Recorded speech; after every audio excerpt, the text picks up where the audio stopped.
Hi guys, welcome back to my channel, Tina's Leg. Today, I am going to be telling you the top 10 craziest things that people have said to me over my life regarding my hand or my artificial leg. I guarantee you some of the comments are definitely going to shock you. If you haven't watched one of my first two videos, I would definitely recommend it because it will explain a little bit better my amputation, why I wear the prosthetic that I wear, what my leg looks like. I can walk without my leg. All of that is included in those videos, and it will definitely maybe give you a better understanding of why I wear a prosthetic and why I was just born missing the fingers on my right hand. All these comments are based on those two things. So let's get right down to it. Number 10. When I was in junior high, I had to ride the bus to school, and one day this girl sat next to me and we were having a conversation, and she had said that she had seen me around campus and we were just making small talk on the bus. Well, she did get up the courage to ask about my hand and foot and why I have an artificial leg. And so I told her that I was just born that way. And at the end, when we pull up to the school, she tells me, you know, you might want to come up with another story about how you lost your foot and your fingers, because the truth is really boring. Number 9.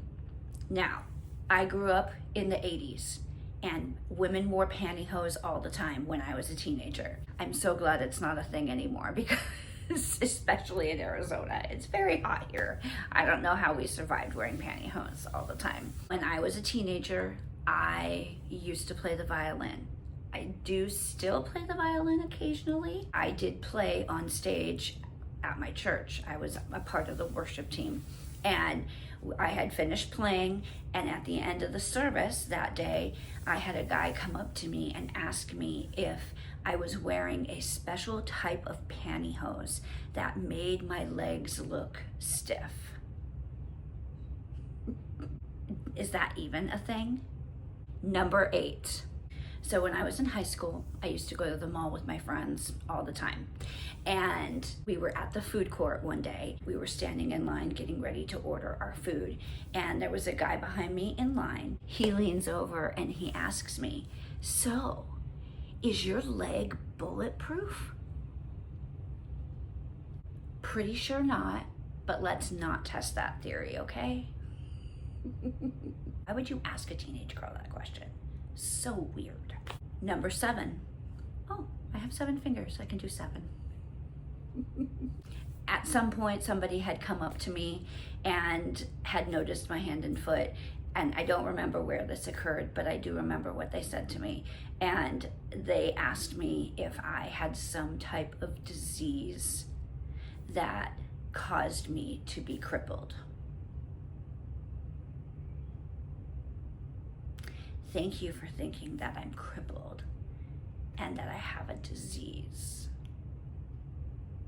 You need to go back to school and get a little bit more education.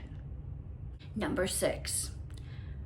I was at a restaurant eating with my parents one time. We were almost at the end of our meal, and the waitress had come over and she said, "Oh, you know, at first I thought your fingers were just folded weird.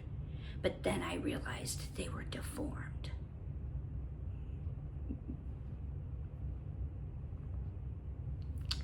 Okay, even if you thought that, why would you think that's okay to say out loud? Number 5. I was sitting in the waiting room of my dentist office waiting to get called back for my appointment. And I was just sitting there reading a magazine, and as they called my name, I went to get up, and there was a guy who was sitting kitty corner to me.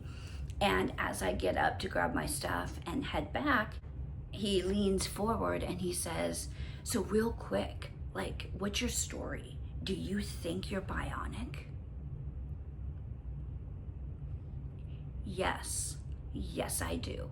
In fact, I have hidden gadgets inside my leg that are gonna come flying out at any moment. Number 4, when I go to the ocean I don't wear my leg in the ocean, my artificial leg, and I can take it off and walk without it. So, but when I walk in the sand, normally when you walk on the sand, your foot is flat, so it doesn't sink into the sand or anything. You're able to walk on it.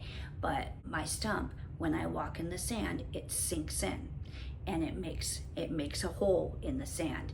So every time I have to make that long walk from my beach towel into the ocean, I need to give myself a pep talk, because I pretty much know that everybody on the beach that's near me is going to notice me walking into the ocean, because I walk like this and then my foot is sinking into the sand. It is a little embarrassing, and I do not have the body of a 20-year-old anymore. And so, you know, it's not pretty.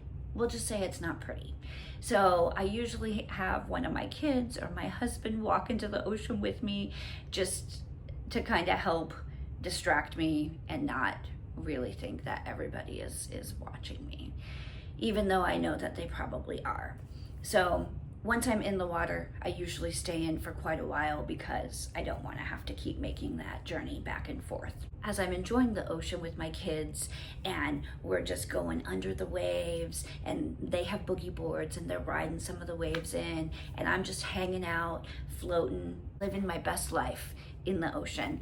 And this girl comes over, and she's like in her 30s, and she's swimming. She swims over, she's got her boogie board, and she's catching waves too. And she ends up kind of near me, and she says, you know, I gotta tell you, I just don't think I could be as brave as you. You must be so brave. I watched you walk into the ocean, and gosh, that must have been really tough, walking in knowing that everybody's watching you as you're hobbling across the sand. I figured everybody was watching me, but thank you. Thank you for confirming that for me. It's so much better walking out of the ocean, because I can make eye contact with people, and then they want to look away and they're not going to stare at me as much. But when I'm walking into the ocean and my back is towards them, I'm kind of fair game. Number 3, so when my kids were little and I was in my early 30s, my friend also had a little girl that was the same age as my daughter. And we had gone shopping together, and we were in the dressing room trying clothes on, and I had to take my leg off to try on a pair of pants. And I think that was the first time her daughter realized that I was different and I had a leg that could be taken off. And so she asked me, she's like, Miss Tina, why do you have a leg that comes off? And my answer to her was, well, you know, God made me a little bit different than you, and I wasn't born with a foot, so I have to wear an artificial leg. And then she asked me about my fingers, and I said, well, you know, God made me that way. He makes everybody different. She looked at me and she goes, that's mean. Out of the mouths of babes. Okay, we're getting to the good ones. Number 2. I was at a movie theater with my friends when I was a teenager, and we had sat down in a row at the movies, and this older couple walked in and they sat behind us. We had gotten popcorn and soda at the concession stand. I think they were in line behind us, and so when they came in the theater and they sat down behind us, and the older gentleman, he leans forward and he's like, so I noticed your leg, can I ask what happened? I said, yeah, I was born that way. I was born missing my right foot and the fingers on my right hand. And I kind of told him the story.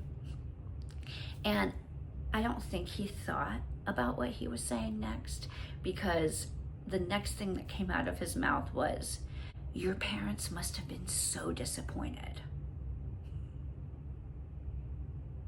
Actually, they're not. I wish I would have thought of a witty response in the moment, but I didn't. I think if I could go back in time and respond to him, I would say, oh, I'm sure your kids are very disappointed. about the kind of father that you are. Because who says that to people? Number one, the number one worst thing that anybody has ever said to me. I was probably 18 and I was at somebody's wedding. We were dancing on the dance floor, just me and my friends, having fun.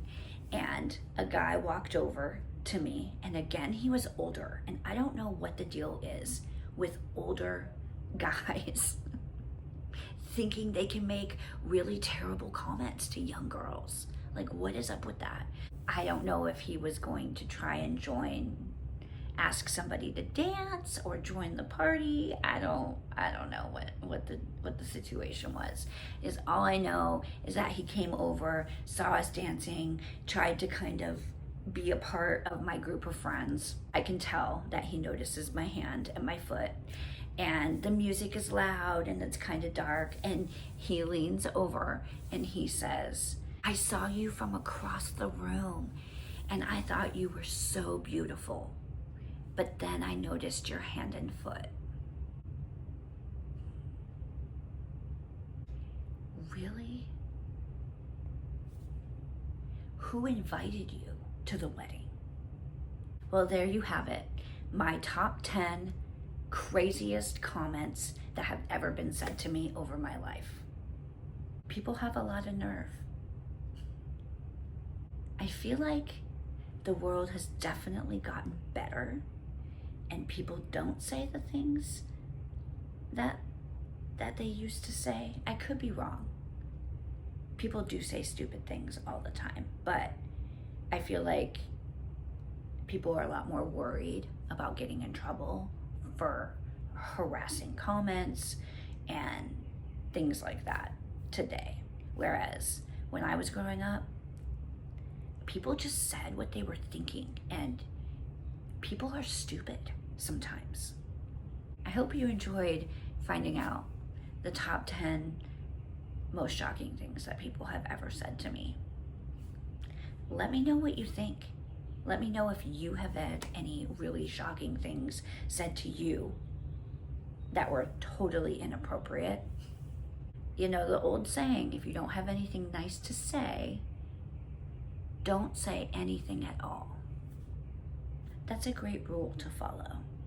Thanks for joining me today. Thanks for hanging out and listening to my top 10 most shocking things people have said to me. I hope you have an amazing rest of your week. Please like and subscribe. Thank you so much for watching Tina's Leg, where every day is leg day.